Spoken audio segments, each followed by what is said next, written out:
A aviação é tida como um dos mais seguros meios de transporte do mundo. Isso acontece graças a uma série de medidas que existem para prevenir acidentes. Apesar disso, é triste verificar que alguns acidentes continuam se repetindo pelos mesmos motivos de sempre, causados por desvio de procedimentos operacionais básicos.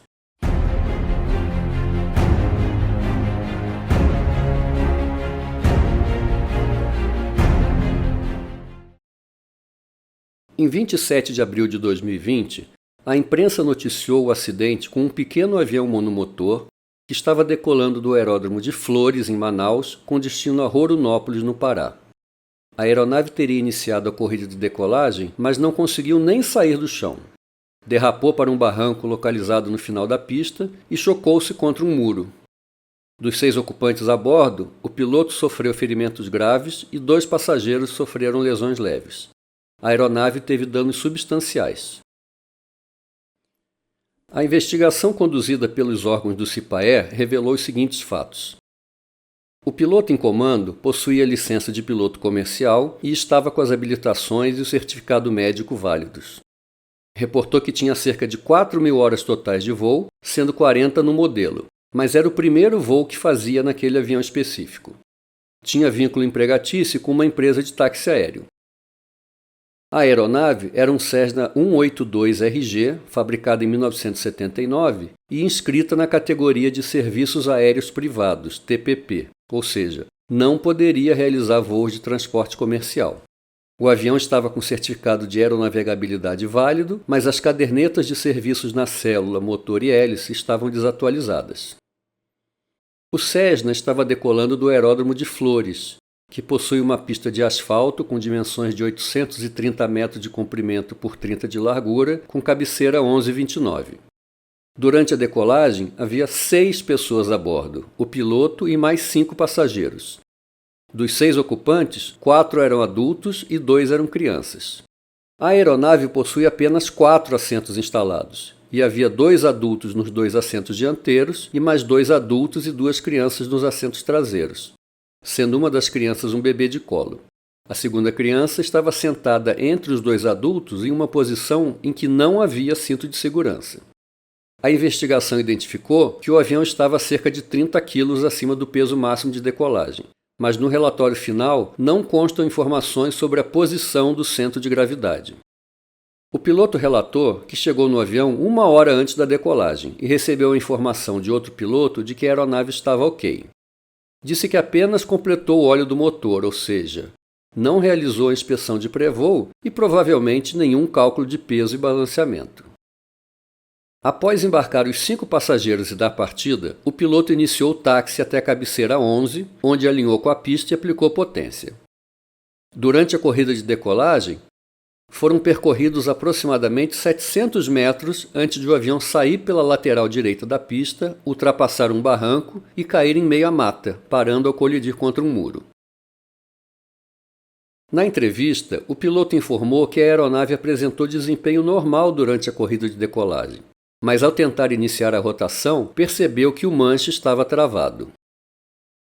O Cessna 182RG possui um dispositivo de trava do manche para uso enquanto a aeronave está estacionada, para evitar que ventos fortes possam provocar danos nas superfícies dos ailerons e profundores. O dispositivo consiste de uma haste metálica que atravessa a coluna do manche e possui na sua extremidade uma placa que encobre o acesso aos magnetos, inibindo o acionamento do motor quando a trava estiver instalada. Durante a investigação, constatou-se que no lugar do equipamento original havia um arame improvisado travando a coluna do manche e sem a placa que encobria os magnetos. Com esse dispositivo improvisado, foi possível acionar o motor e prosseguir para a decolagem com o manche travado, fato que o piloto identificou apenas no momento de comandar a rotação para a decolagem já no final da pista. A aviação é um meio de transporte seguro, pois antecipa as possibilidades de falha e implementa medidas para evitar que essas falhas progridam e provoquem uma condição adversa. O sistema de segurança da aviação adota uma filosofia onde existem várias camadas de proteção. começa com a forma como o sistema, de um modo geral, ou a empresa operadora da aeronave é gerenciada, incluindo as decisões da alta administração, como, por exemplo, os recursos alocados para o treinamento ou a falta deles. O ambiente onde a atividade acontece também tem uma forte influência no desempenho das pessoas, incluindo-se aí tanto o ambiente físico de trabalho como os equipamentos usados, passando pelos procedimentos em vigor e chegando até o ambiente organizacional, a cultura, que define quais práticas são aceitas e quais não são dentro daquela comunidade. No caso de um operador isolado, fora de uma empresa, ele acaba sendo influenciado pela cultura local e pela cultura dos pares. A atuação do operador é mais um componente do sistema, que tem seus pontos fortes para evitar um evento adverso, mas também tem suas vulnerabilidades e comete falhas que podem conduzir a uma consequência indesejada. Para aumentar a segurança do sistema, as falhas que conseguirem atravessar todas essas camadas ainda devem encontrar defesas contra algum erro operacional, defesas como um checklist para detectar erros ou sistemas de alerta como um aviso de stall. Tudo isso existe em conjunto para evitar a ocorrência de um acidente aéreo. Para o caso da trava dos comandos instalada no Cessna 182, havia várias defesas capazes de identificar sua instalação. A primeira, no nível do ambiente, no design do equipamento, era a placa que encobria os controles usados para a partida dos motores. No entanto, essa defesa foi perdida intencionalmente, com o uso de uma trava improvisada e sem a placa que impediria o acionamento dos motores. A segunda defesa é a atuação correta do piloto através dos procedimentos operacionais. O Pilot Operating Handbook, POH do Cessna 182RG, prevê os seguintes procedimentos. Na inspeção de pré-voo, checar na empenagem a liberdade de movimento das superfícies de controle, ou seja, profundor e leme direcional livres. Nas asas direita e esquerda, checar a liberdade de movimento dos ailerons. E no cheque antes da decolagem, verificar os comandos de voo livres e correspondentes aos movimentos do manche. Inspeção pré-voo e cheque dos comandos de voo livres antes da decolagem são procedimentos básicos que devem ser executados por qualquer piloto em todos os voos. Isso se aprende na primeira aula de voo do curso de piloto privado e deve ser levado por toda a vida, independente de checklist. Mas parece que alguns não dão importância devida aos procedimentos de segurança da aviação. E isso nos faz questionar os valores profissionais, um item da camada anterior, o ambiente cultural. Mas continuemos na direção da última camada de proteção. Se por acaso o piloto deixa de aplicar o procedimento correto, a última barreira de defesa é o uso do checklist, uma ferramenta que existe não apenas para dizer o que deve ser feito, mas principalmente para identificar que um item importante deixou de ser feito. Não é a primeira vez que um piloto burla todas essas camadas e tenta decolar com os comandos de voo travados. Em 31 de maio de 2014, nos Estados Unidos, um Gulfstream G4 encontrou a mesma situação quando os pilotos tentaram efetuar a rotação e perceberam em alta velocidade que os comandos de voo estavam travados. Os pilotos tentaram frear, mas a aeronave ultrapassou o final da pista a mais de 100 nós, sofrendo danos graves e provocando a morte de todos os 7 ocupantes. Da mesma forma que o evento com o Cessna 182, os pilotos pularam todos os itens de checklist e iniciaram a corrida de decolagem com os comandos travados. Aqui, a consequência foi bem pior do que no Cessna de Manaus. Muitos pilotos não entendem a filosofia do checklist. Uma das abordagens que torna a aviação um meio de transporte seguro é a filosofia de que o ser humano sempre pode cometer erros na operação e que devem existir medidas para interromper a progressão desses erros antes que eles gerem consequências. Entenda-se aqui erro como um desvio não intencional.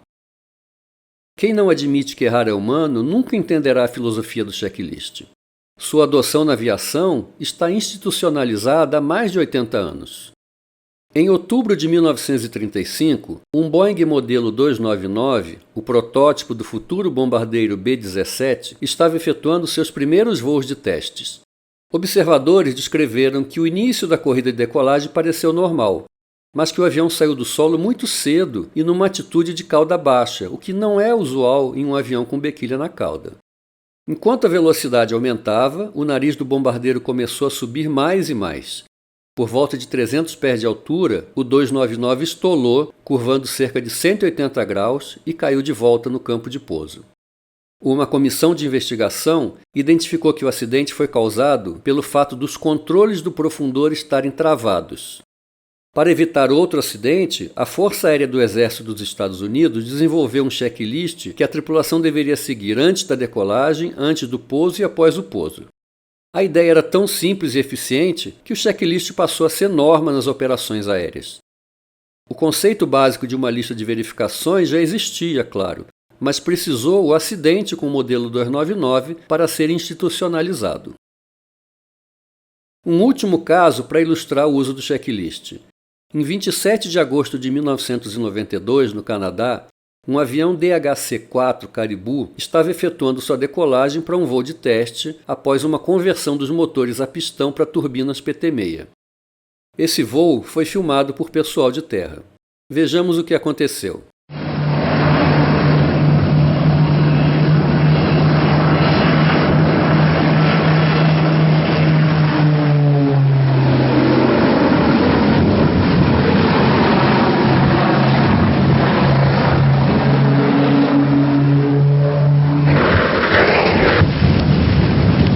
I cannot believe it.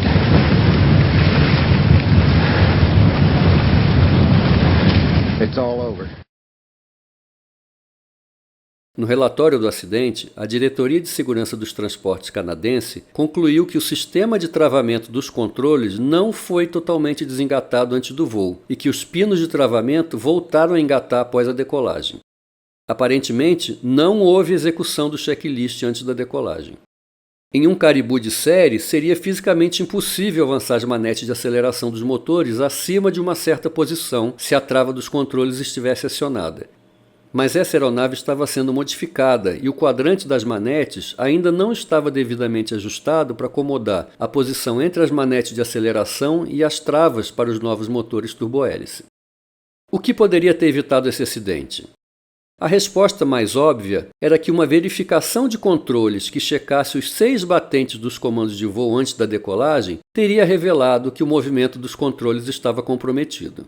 Mas nenhuma verificação de controle foi vista por testemunhas no solo, nem foi registrado em vídeo. Ainda, durante a autópsia após-acidente, o punho da trava dos comandos foi encontrado embutido no pulso direito do comandante. O TSB canadense concluiu que o piloto estava tentando operar o comando de trava dos controles quando a aeronave atingiu o solo.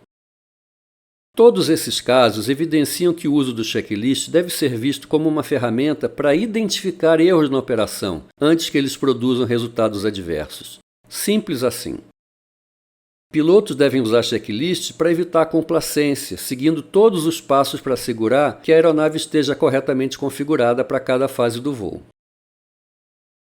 Muitos acidentes já foram causados pelo uso de procedimentos fora de ordem, ou procedimentos incorretos, ou pela simples omissão de procedimentos. Nas companhias de transporte de passageiros, o uso do checklist é mandatório, o que representa um fator a mais de segurança. Já na aviação geral, a opção por não usá-lo só aumenta a vulnerabilidade para acontecer algo errado e isso não ser percebido. Todas as aeronaves são fornecidas com manuais operacionais e listas de verificação para orientar como operar corretamente dentro das limitações e também manter o aparelho configurado corretamente para cada fase do voo. Os seres humanos causam cerca de 80% dos acidentes aéreos, e seguir a lista de verificação é uma ótima maneira de reduzir erros simples que podem se transformar em acidentes catastróficos. Para que isso aconteça, é preciso que o tripulante entenda a filosofia do checklist e aceite a sua importância. Uma última dica: a liberdade de movimento dos comandos de voo deve ser uma preocupação permanente dos pilotos antes do voo. Particularmente, independente do modelo de avião e de ter certeza que efetuei o checklist, quando inicia a corrida de decolagem, eu checo mais uma vez os movimentos livres. Sempre. É exagero? Talvez. Mas essa prática teria evitado todos os acidentes que vimos nesse vídeo. Muito obrigado e bons voos! Se você gostou desse conteúdo, por favor deixe o seu like, inscreva-se no canal e compartilhe o vídeo com seus amigos. Obrigado!